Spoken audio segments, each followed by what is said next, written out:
सलमान खान को सुल्तान में फेल होना बहुत ज्यादा जरूरी था और तुम्हें ये नहीं पता है कि कोई एक्सीडेंट नहीं था, ये उस कैरेक्टर का सबसे बड़ा कैलकुलेटेड डिसीजन था। ये बात सिर्फ मैंने अज्यूम नहीं की, जब मैंने सुल्तान का कैरेक्टर आर्क दोबारा देखा एक पैटर्न साफ दिखा। ये फिल्म सिर्फ हीरो की ठुकाई होने के बाद उसकी उठ के सबको कुटाई करने वाले फॉर्मूला को नहीं अपनाती, बल्कि सुल्तान जो कुछ भी खोता है, उसका खिताब, आरफा, उसकी दया, उसका घमंड, वो विशेष रूप से वही चीजें हैं जो उसके अजय होने की छवि को परिभाषित करती थी। ये सिर्फ कॉन्सिडेंस नहीं हो सकता, एक जानबूझ कर लिया गया राइटिंग डिसीजन था, जहाँ सलमान खान की रियल इमेज को ही कैरेक्टर आर्क में तोड़ दिया गया हो। सुल्तान को समझना है तो पहले सलमान खान को समझना पड़ेगा। 2009 में वांटेड के बाद सलमान का जो स्क्रीन पर सोना है वो महज एक फनकार की शिकस्त का तस्वीर नहीं था, वो धीरे धीरे एक रिवायत की शक्ल इख्तियार कर चुका था। गूगल कर लेना अगर ना समझ आया तो, ओके। चाहे वांटेड का राधे हो, दबंग का चुलबुल पांडे, एक था टाइगर का टाइगर, किक का क्या नाम था वो कैरेक्टर में उसका लिख देना, ठीक है।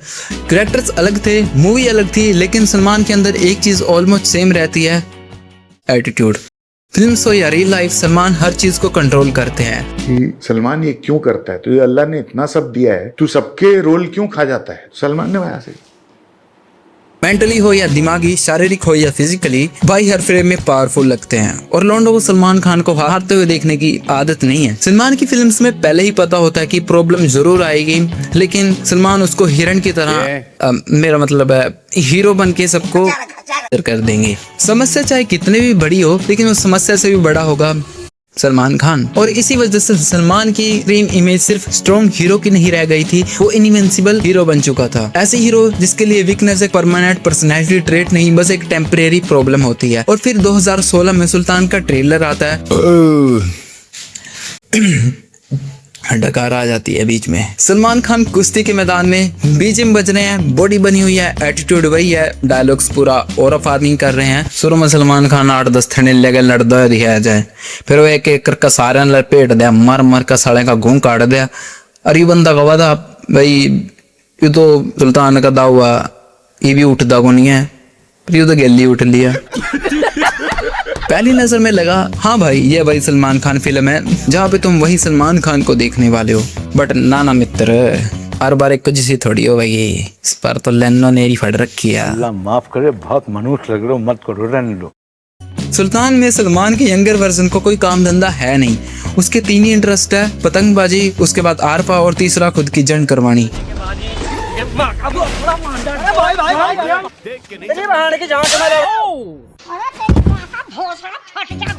और प्यार के चक्कर में प्रपोज कर देता है आरफा को, और आरफा सीधा मुंह पे रिजेक्ट मारती है। और यही पहली बार सुल्तान के सामने एक ऐसी चीज आती है जिसके पास कभी थी ही नहीं, सेल्फ रिस्पेक्ट।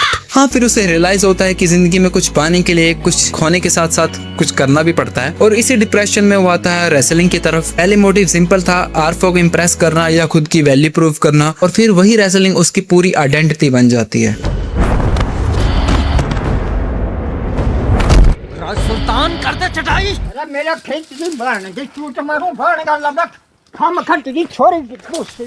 जो आदमी कल तक लाइफ को सीरियसली नहीं लेता था, अब रेसलिंग के अलावा उसको कुछ दिखता ही नहीं। और यहीं से सुल्तान की असली प्रॉब्लम शुरू होती है, क्योंकि पहले निठल्ले के पास कुछ था नहीं जिसका वो घमंड करे। अब उसके पास एक नाम है, बॉडी है, एक टैलेंट है और आरफा भी है। और यहीं से सुल्तान का दूसरा वर्जन शुरू होता है। अब रेसलिंग उसकी आइडेंटिटी ही बन चुकी है। अब उसे लगता है कि वो सब कुछ मैनेज कर लेगा, करियर भी, रेसलिंग भी, आरफा को भी। लेकिन आरफा प्रेग्नेंट थी और उस वक्त सुल्तान के पास एक चॉइस होती है, आरफा के साथ रहना या रेसलिंग, और सुल्तान चूज करता है मुक्केबाजी। होता क्या है, वो अपना बच्चा खो देता है, मतलब गलती तो उसी की थी ना। और यहाँ पे सलमान खान फेल हो जाता है। एंड भाई साहब, इस सीन में सलमान की एक्टिंग इज इनक्रेडिबल। उसकी आंखों में दिखता है कि वो इस टाइम एक फेलियर से ज्यादा कुछ नहीं है। एंड यहाँ पे ये फील करवाया जाता है कि एक रेसलिंग ने उसकी आइडेंटिटी छीनी है, फेम ने उसका वैलिडेशन, आरफा ने इमोशनल एंकर्स, एंड जो वो बॉडी थी ना उसकी उसने उसकी फिजिकल सुपीरियर ये लिखा है, इसको पढ़ लेना। एंड ईगो ने उसको फाइनली तोड़ दिया है और बना एक कंप्लीट फेलियर। और ये चीज सालों साल चलती है। इस सीन से ट्रांजिशन होती है प्रेजेंट में, and look at the eyes of Salman, it's speak of his acting. And ये चीज मैं इसलिए बोल रहा हूँ क्योंकि ये सलमान खान को देखना इस लेवल पर बहुत ही ज्यादा रेयर एक्सपीरियंस है। इस तरह से टूटा एंड हारा हुआ ये ब्रोकन सीन न सिर्फ कैरेक्टर इमेज बल्कि as an Salman Khan image को भी तोड़ के रख देता है, जो एटीट्यूड वो होल्ड करता है। और यहाँ पे एक साइकोलॉजिकल पॉइंट है, सलमान को इतना इतना टूटा हुआ देखकर लोगों को बुरा भी लगता है और सेटिस्फेक्शन भी मिलती है, क्योंकि फैंस किसी पावरफुल कैरेक्टर को तब ज्यादा ह्यूमन फील करते हैं जब उसकी वर्नेबिलिटी सामने आती है। और सुल्तान की वर्नेबिलिटी सिर्फ डायलॉग में नहीं, सलमान की बॉडी लैंग्वेज में भी नजर आती है। जब वो दिल्ली में रेसलिंग ट्रेनिंग के लिए जाता है तब सामने रणदीप हुड्डा और आकाश जैसे एक्टर्स हैं। ये आकाश इसका मूवी वाला नेम है, रियल मेरे को टाइम नहीं मिला, मतलब देख लेना क्या है। खैर बैक टू द पॉइंट। लेकिन यहाँ पे सलमान खान की स्टार पर्सनैलिटी गायब है, सिर्फ नजर आता है तो सिर्फ सुल्तान। उसकी बॉडी लैंग्वेज देखो, एक्सप्रेशंस देखो, सब कुछ एक सरेंडर पोजीशन में है और ऐसा लगता है कि वो खुद को सबसे नीचे रख चुका है और इस दुनिया में वो सब उससे ऊपर है। और ये वही सलमान खान है जो मूवीज और रियल लाइफ में सबकी कह के लेता था। माँ बहन की गालियाँ,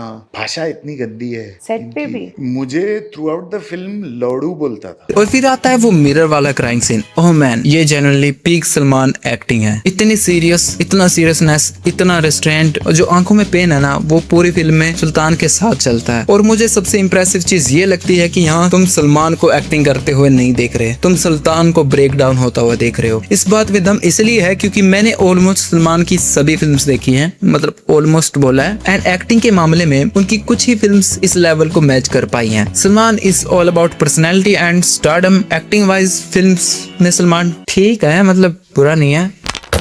बाहर निकल, मैं तुझे बताऊंगा, तू बाहर आ।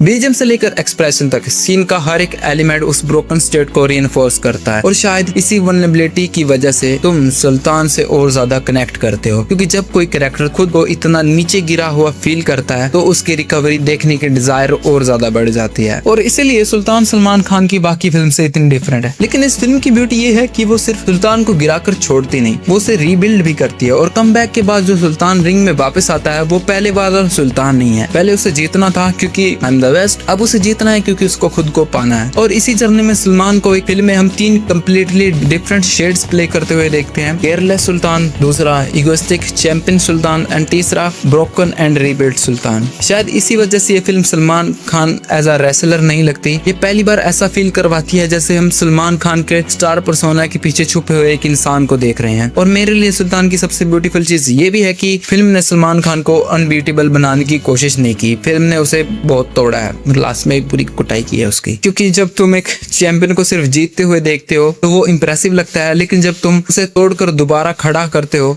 तो